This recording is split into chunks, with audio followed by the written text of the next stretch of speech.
Welcome to Blizzard Fire. We hope this video helps fire up your solution. Hello everyone. In this video, I will show you how to remove a Dodge journey tail light. This is a straightforward process that you can easily do yourself. To begin, simply open your vehicle's rear tailgate.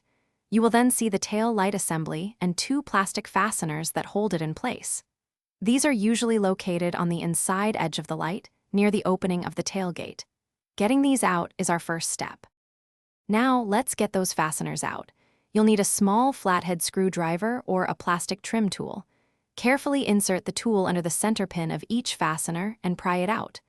Once the center piece is released, the entire fastener can be easily removed.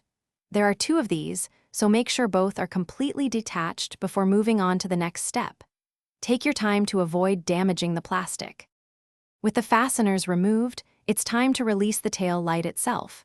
This is a critical step. Grab the tail light assembly firmly and pull it straight back, directly towards you.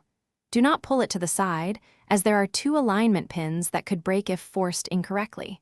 A gentle wiggle might help disengage the two friction fasteners. It should come free with a steady, outward pull. After the tail light assembly is free from the vehicle, you'll need to disconnect the electrical components.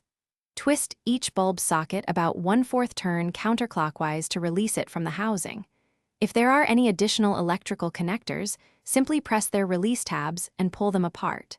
To reinstall, just reverse these steps. Make sure the two alignment pins on the back of the light line up with their holes before pushing it back into place, and then secure the two plastic fasteners. Thanks for watching. If you found this helpful, don't forget to like and subscribe.